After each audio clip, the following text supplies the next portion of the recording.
บายดีท่านผู้ชมที่เคารพตอนท่านผู้ชมเข้าสู่รายการเรื่องเล่าประจำอาทิตย์ท่านผู้ชมมาพบกันในอาทิตย์นี้มีหลายเรื่องที่จะมาเล่าต่อท่านผู้ชมซึ่งเริ่มต้นนี้มีเรื่องเกี่ยวกับประเพณีการไหลเรือไฟที่เมืองมรดกโลกแขวงหลวงพระบางมานำเสนอต่อท่านผู้ชมนอกจากนั้นยังมีเรื่องเกี่ยวกับเหตุการณ์ระเบิดหินอยู่ที่เมืองน้ำบากของแขวงหลวงพระบางหลังจากที่ได้เกิดเหตุการณ์ดังกล่าวนี้ขึ้นมาก็ได้สร้างความเสียหายให้แก่ทรัพย์สินและชีวิตของพ่อแม่ประชาชนซึ่งล่าสุดทางหน่วยงานที่เกี่ยวข้องก็ได้มีการเปิดเผยถึงความเสียหายแล้วว่ามีมูลค่าหลายหน่อยสำใดนอกจากนั้นยังมีเรื่องเกี่ยวกับทางนครหลวงเวียงจันทร์จะมีการกวดกาคืนเกี่ยวกับโรงงานน้ำก้อนรวมไปถึงโรงงานที่ผลิตน้ำดื่มที่บ่ได้มาตรฐานหลังจากที่มีการกวดพบก่อนหน้านี้เกี่ยวกับโรงงานผลิตน้ำก้อนที่ได้สร้างผลกระทบทางด้านสภาพแวดล้อมต่อกับพ่อแม่ประชาชนที่อยู่ใกล้เคียงนั้นเนาะทับอิดนะคะมาเบิ่งกันที่ประเพณีของการไหลเรือไฟที่แขวงหลวงพระบางเมืองมรดกโลกเมื่อเว้าถึงประเพณีการไหลเรือไฟแล้ว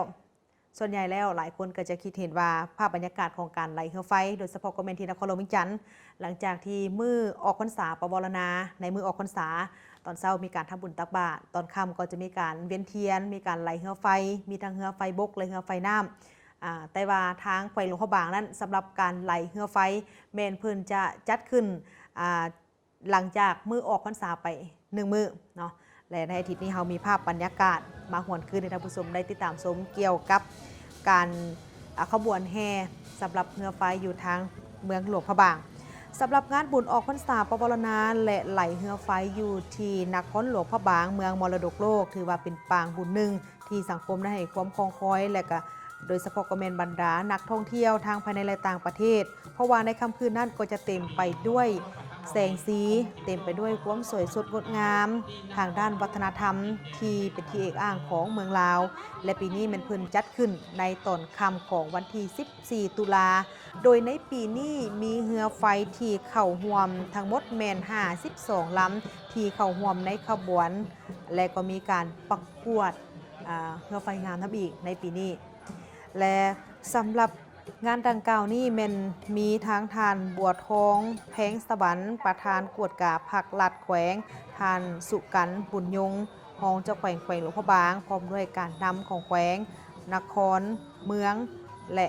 คณะกรรมการพร้อมด้วยแขกถึกเชิญตลอดฮอดมวลชนทั้งภายในและต่างประเทศก็ได้เข้าร่วมด้วยบรรยากาศที่คึกคืนและขับค้าหนาแน่นเลยในมือนั้นโดยการประกวดเรือไฟที่นครหลวงพระบางในปีนี้เป็นเพิ่นจัดขึ้นในมื้อแฮม1ค่ำของเดือน11จัดขึ้นแฮม1ค่ำเดือน11ทุกๆปีและเป็นปางบุญที่สาวหลวงพระบางนั่นได้สืบสานกันมาหลายสิบคนแล้วและก็เป็นคุณค่าทางด้านวัฒนธรรมฮีตของประเพณีของสาวนครหลวงพระบางเพื่อบูชาคุณพระธรรมพระสงฆ์แม่น้ำคงคาที่ได้เลี้ยงชีพของมวลมนุษย์ของพวกเราตลอดมาและเนื่องในโอกาสที่ทีมงานของพวกเราได้มีโอกาสเดินทางไปที่แขวงหลวงพระบางพร้อมทั้งเข้าร่วมในพิธีไหลเรือไฟในมื้อนั้นทางรายการของพวกเราก็ได้มีโอกาสสัมภาษณ์แผนกแถลงข่าววัฒนธรรมและท่องเที่ยวจากทางแขวงหลวงพระบางคือท่านนางสุดาพรพรหมทวงศ์ท่านได้เว้าเกี่ยวกับจุดประสงค์ของการจัดงานในเทอนี้และปีนี้มีอะไรที่พิเศษนั้นไปฟังเฉพาะในปีนี้มีเรือไฟเข้าร่วมประมาณ50กว่าลำที่ได้เข้าร่วมเพื่อรับเอารางวัลเฉพาะเรือไฟของพวกเรานี่เป็นเรือไฟที่เป็นขบวนที่กิจกรรมท่องเที่ยวการท่องเที่ยวซึ่งขบวนเรือไฟของพวกเราเนี่ยเริ่มจากหน้าพิพิธภัณฑ์หลวงพระบางไปถึงวัดเชียงทองแล้วหลังจากนั้นก็จะได้มีการปล่อยเรือลงสู่แม่น้ำคลองแล้วก็ได้เฮ็ดให้นักท่องเที่ยวได้ไปถ่ายรูปเบิ่งความสวยงามของเรือไฟของแต่ละบ้านที่ได้ไหลลงสู่แม่น้ำหั่นเห็นว่าแต่ละปีก็มีนักท่องเที่ยวให้ความสนใจหลายแล้วก็เป็นเทศกาลหนึ่งที่มีความสวยสดงดงามเห็นว่ามีนักท่องเที่ยวภายในและต่างประเทศเข้ามาร่วมกิจกรรมดังกล่าวนี้เป็นจำนวนล่วงหลายเฉพาะการแข่งขันประกวดเรือไฟมานี้ถือว่าเป็นเวลา10กว่าปีแล้วที่ทางนครหลวงพระบางพวกเราได้จัดขึ้นในทุกๆปีเนาะแต่ว่าแต่ละปีจะมีการให้คะแนนจะมีคณะกรรมการเนาะจะมีเงื่อนไขแต่ว่าที่สิ่งสำคัญนั้นเรือไฟดังกล่าวจะต้องได้เน้นหนักถึงการรักษาสิ่งแวดล้อมต้องนำใช้วัสดุท้องถิ่นเนาะเลี่ยงอย่างเฮ็ดได้จะเฮ็ดให้ อ่าคนท้องถิ่นหันมาใช้วัสดุที่มีอยู่ในหลวงพระบางของเฮานี้ไล่ขึ้นเนาะบ่ว่าจะเป็นกระทงที่พวกเราไปลอยเนาะพวกเขาก็ต้องใช้ใบตองใช้เป็นใบประเภทพวกใบไม้เนาะซึ่งว่าพวกเขาสามารถหาได้ง่ายเนาะเดี๋ยวนี้คนหลวงพระบางของเฮาก็ฮักสิ่งแวดล้อมไล่ขึ้นบ่ได้นำใช้พวกเป็นโฟมในเมื่อก่อนเนาะข้าพเจ้าก็สังเกตเห็นว่าเมื่อ20 ปีที่แล้วหลายคนก็นำใช้กระทงที่เฮ็ดด้วยโฟมลายแต่ว่ามาช่วงระยะล่างๆหลายปีมานี้คนท้องถิ่นก็ได้นำมาใช้ใบไม้วัสดุที่หาได้อยู่ท้องถิ่นของบ้านพวกเขามาเฮ็ดประกอบเป็นกระทงซึ่งมีความสวยสดงดงาม และสิ่งที่พิเศษท่านผู้ชมในปีนี้ทางแขนงท่องเที่ยวก็ได้มีการนำเอาเรือไฟโดยแม่นจัดขึ้นโดยทางแขนงท่องเที่ยวได้เข้าร่วมเพื่อเป็นการสุขยุยกิจกรรมการเฉลิมฉลองปีท่องเที่ยวลาวจีน 2019 ที่แขวงหลวงพระบางเติมอีกการประกวดเรือไฟที่นครหลวงพระบางในปีนี้มันมีบรรดาบ้านในเทศบาลนครรวมไปถึงสถาบันการศึกษาและหัวหน่วยธุรกิจต่างๆก็ได้ส่งเรือไฟเข้าร่วมประกวดถึง52 ลำด้วยกันซึ่งหลายกว่าปีที่ผ่านมาภายหลังที่มีพิธีเปิดอย่างเป็นทางการแล้วเรือไฟแต่ละขบวนก็ได้เคลื่อนไปตามเส้นทางสีสว่างวงไปหาปากแม่น้ำคานแล้วก็นำเอาเรือไฟนั้นลงสู่แม่น้ำโดยทางคณะกรรมการได้มีการกำหนดว่ามาตรฐานที่จะผ่านเข้าในการประกวดนี้มีมาตรฐานใดๆโดยได้มีการกำหนดเอา6 มาตรฐานด้วยกันในการประกวดนั่นก็คือ 1. แมนมาทันเวลาและ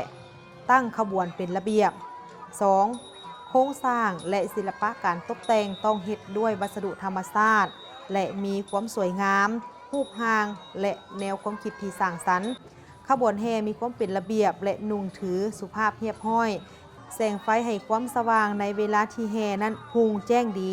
แสงไฟให้ความสว่างในเวลาที่ลงน้ำบ่มอดและเรือไฟบ่จมน้ำในนี้ก็คือมาตรฐานที่จัดขึ้นมาสำหรับทางคณะกรรมการที่ได้มีการให้คะแนนเกี่ยวกับ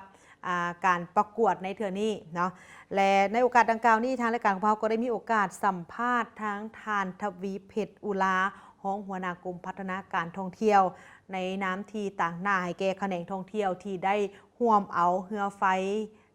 โดยมีโลโก้ของการท่องเที่ยวนี่เข้าร่วมในขบวนการในการแห่เทอนี่และสิ่งที่พิเศษก็คือได้นำเอาไป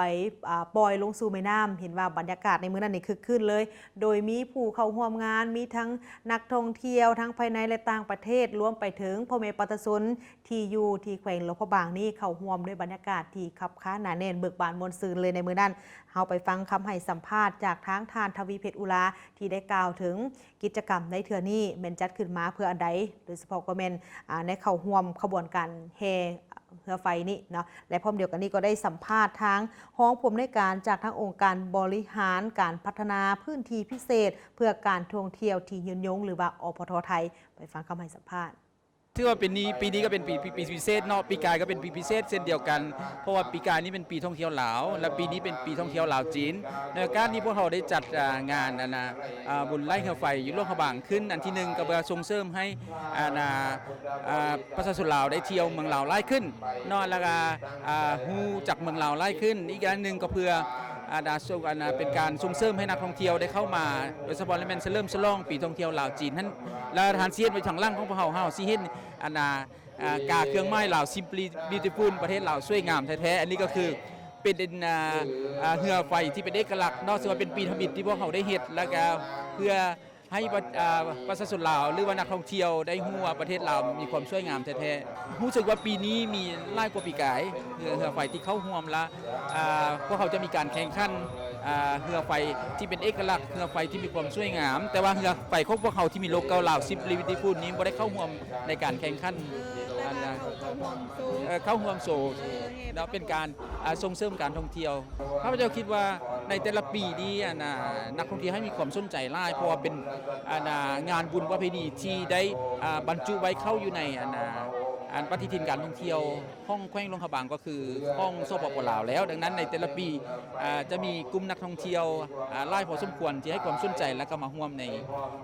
บุญประเพณีครั้งนี้ ครับผมดรชูวิทย์มิตรชอบรองผู้อำนวยการองค์การบริหารการพัฒนาพื้นที่พิเศษเพื่อการท่องเที่ยวอย่างยั่งยืนหรืออพทนะครับก่อนอื่นก็ต้องขอบคุณทางกรมพัฒนาการท่องเที่ยวสปป.ลาวร่วมกับทางแผนกแถลงข่าววัฒนธรรมและท่องเที่ยวของแขวงหลวงพระบางนะครับที่ได้กรุณาเชิญคณะของอปทมาร่วมงานในวันนี้ในประเพณีครั้งนี้เนี่ยอปทขอแสดงความชื่นชมที่ทางสปป.ลาวและแขวงหลวงพระบางได้รักษาประเพณีงานบุญไหลเรือไฟในครั้งนี้ไว้ได้อย่างน่าชื่นชมมากนะครับเป็นประเพณีที่สืบสานและก็รวมจิตใจของผู้คนนะครับจากทั่วทุกสารทิศเพื่อมาร่วมกันนะครับทำบุญในประเพณีไหลเรือไฟครั้งนี้นอกจากนี้ก็จะได้รับความสนุกสนานแล้วก็ได้ชื่นชมวัฒนธรรมนะครับอันดีงามของสปป.ลาวในฐานะที่อปทเป็นเครือข่ายพันธมิตรของทางสปป.ลาวในกรอบความร่วมมือสี่เหลี่ยมวัฒนธรรมล้านช้างเราขอแสดงความชื่นชมและขอขอบคุณอีกครั้งหนึ่งที่สปป.ลาวได้เชิญให้อปทมาได้รับรู้แล้วก็ชื่นชมไปกับพี่น้องสปป.ลาวในการรักษาขนบธรรมเนียมประเพณีครั้งนี้ซึ่งถือว่าเป็นผลิตภัณฑ์ทางการท่องเที่ยว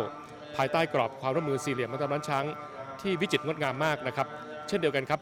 ทางประเทศไทยเราเองเมื่อมีกิจกรรมดีๆเช่นนี้เราก็จะกลับเชิญนะครับทางคณะของสปป.ลาวไปเยี่ยมเยือนถือว่าเป็นการแลกเปลี่ยนทางวัฒนธรรมที่ดีมากครับแล้วก็ขอให้รักษาประเพณีที่น่าชื่นชมนะครับ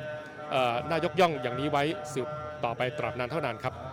สำหรับเรือไฟที่ได้ร่วมประกวดในเทื่อนี้ร่วมแข่งขันในเทื่อนี้ก็ปรากฏว่าเรือไฟรูปหงส์ที่มีความสวยงามจากสีมือการประดิษฐ์สร้างของน้องนักเรียนมัธยมสมบูรณ์สันติภาพนครหลวงพระบางสามารถญาติได้รางวัลชนะเลิศจากการแข่งขันเรือไฟ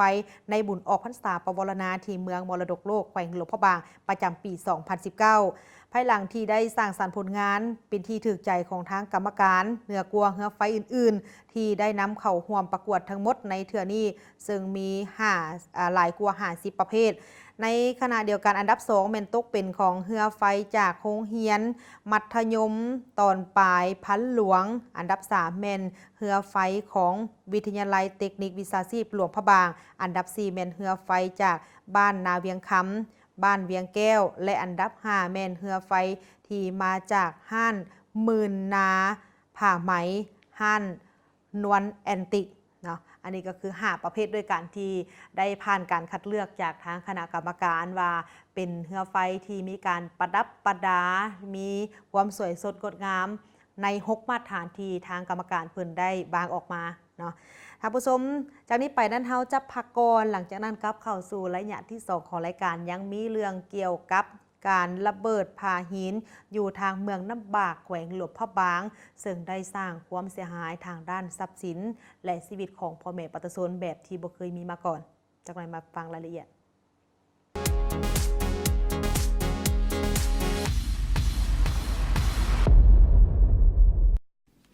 ความสนับสนุนรายการโดยโครงการพัฒนาโครงสร้างพื้นฐานเพื่อส่งเสริมการท่องเที่ยว ADB โครงการสนับสนุนกิจกรรมการท่องเที่ยวลาวโดยทุนรัฐบาลนิวซีแลนด์เสี่ยวเขามีเรื่องสิปรึกษาเรื่องหยังเขามีปัญหาทางด้านการเงินเอาแท้หวะเรื่องมีอยู่ว่ะฮะข้าเนี่ยอีกละ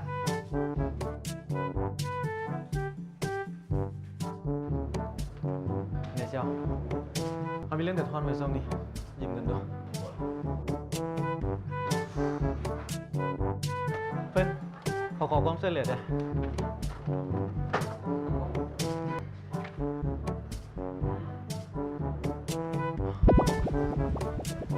เรื่องราวมันเปลี่ยนชีแหละเอาคือบอกเลยคิดหาตัวบูเซียวถ้าตัวคิดบ่ออกอ่ะคิดถึง GDB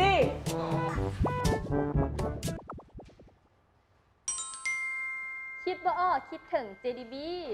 เปลี่ยนเงินเดือนเป็นเงินกู้กับสินเชื่อพนักงาน yes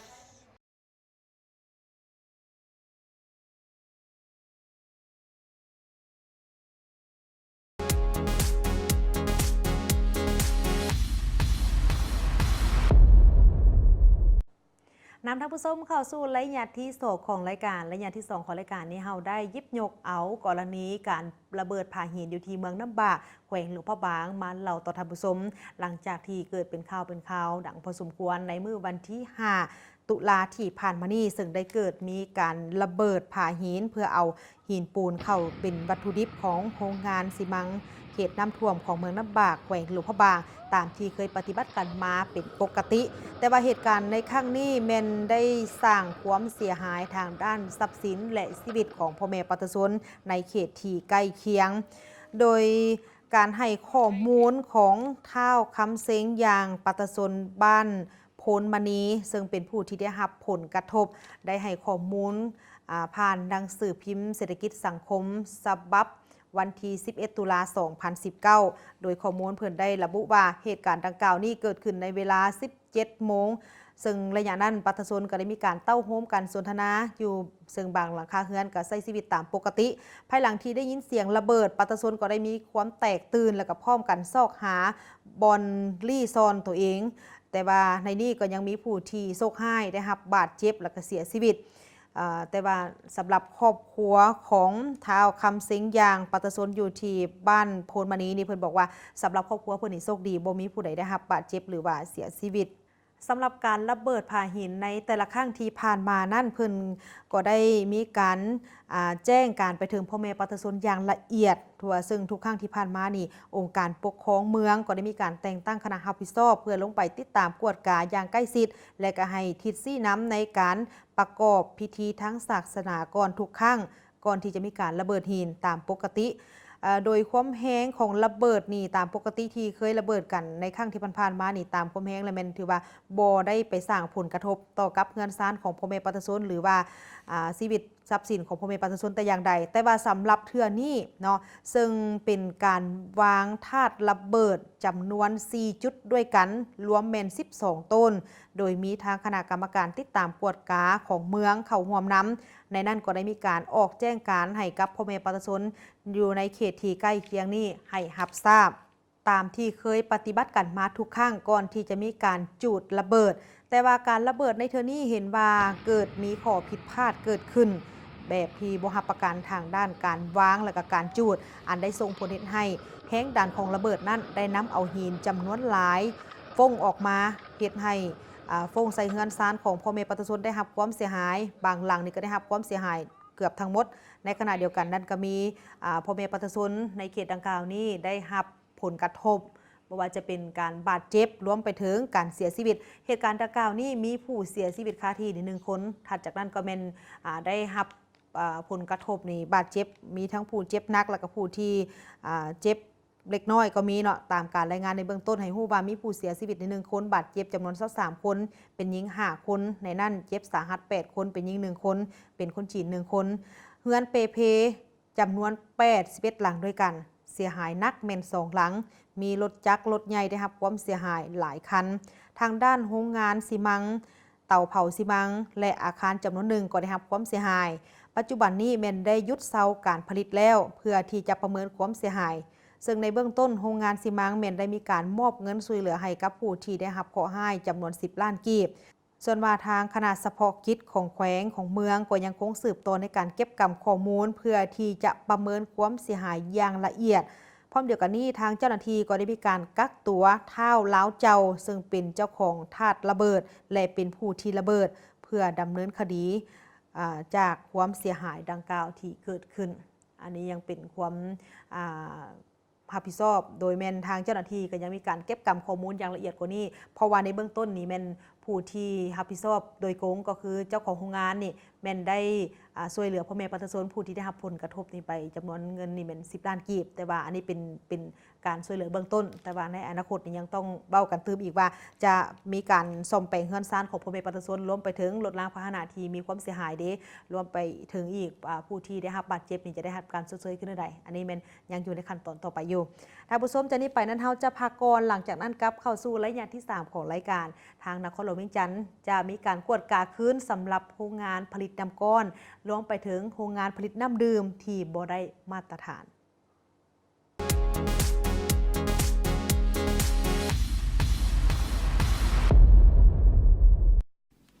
ร่วมสนับสนุนรายการโดยโครงการพัฒนาโครงสร้างพื้นฐานเพื่อส่งเสริมการท่องเที่ยว ADB โครงการสนับสนุนกิจกรรมการท่องเที่ยวลาวโดยทุนรัฐบาลนิวซีแลนด์ในเงินมันคือมาฮ้อนแท้มื้อนี่เหงื่อออกจนหมดคิงเลยนี่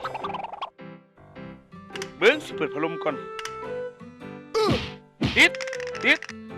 เอ้าเป็นอย่างระบาดนี้คือบุปินโอ้ยสายมันรูดอังบ่ยากสิแปลงเบิ่งจ้ามันบ่คุ้มกับผลเสียที่จะตามมาควรนำใช้อุปกรณ์ไฟฟ้าที่ได้มาตรฐานเพื่อความปลอดภัยของตัวของท่านเอง แบบนี้ก็ยินดีคือกันคักสุด ด้วยความปรารถนาดีจากรัฐวิสาหกิจไฟฟ้าลาว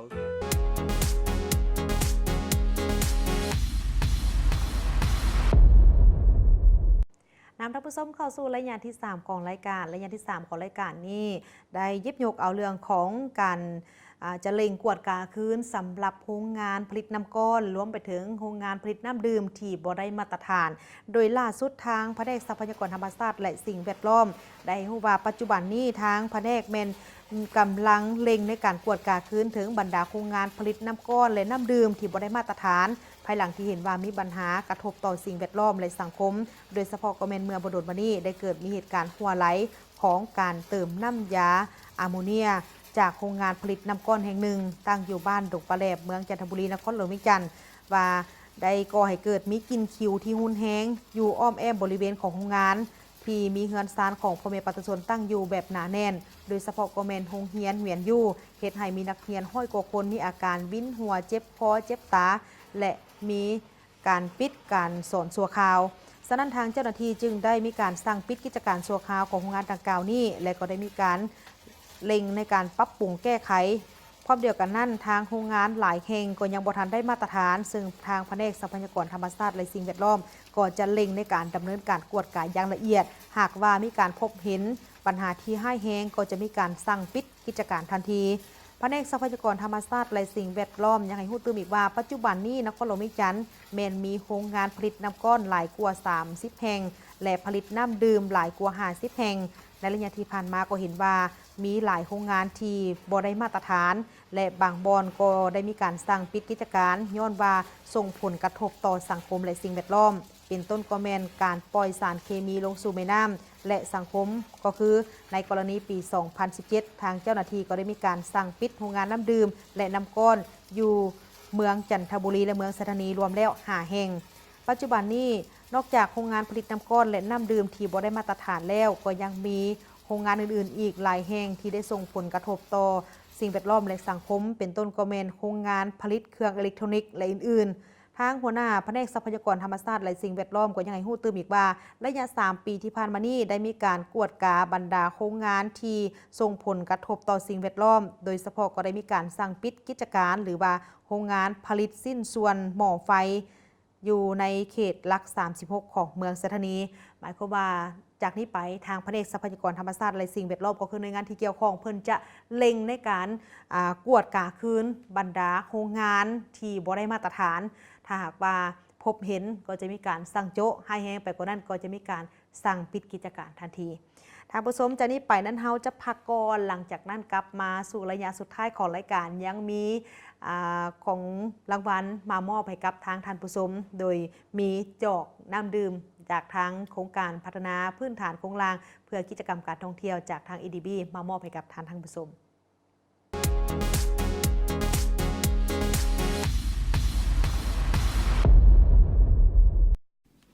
ร่วมสนับสนุนรายการโดยโครงการพัฒนาโครงล่างพื้นฐานเพื่อส่งเสริมการท่องเที่ยว ADB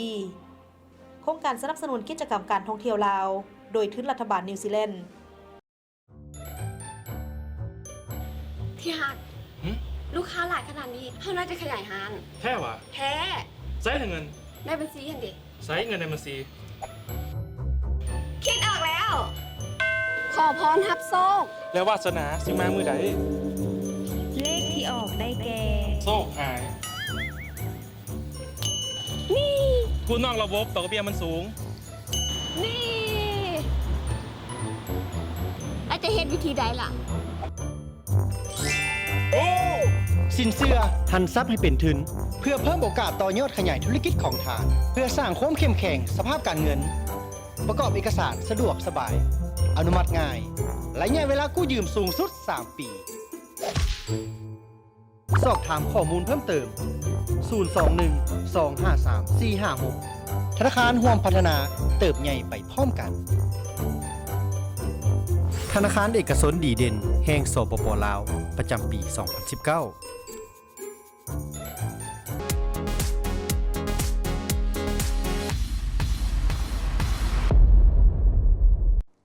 นำท่านผู้ชมเข้าสู่ระยะสุดท้ายของรายการนี้เพื่อเป็นการหัวมวลซื่นในรายการของพวกเรารายการของพวกเราได้นำเอาจอกที่มีโลโก้เกี่ยวกับการท่องเที่ยวโลโก้ท่องเที่ยวลาวนี้มามอบให้กับทางท่านผู้ชมโดยคำถามง่ายๆก็คือการไล่เรือไฟที่หลวงพระบางปีนี้เพิ่นจัดขึ้นกงกับวันที่เท่าใดเดือนใดของปี 2019 นี้ฮู้คำตอบแล้ว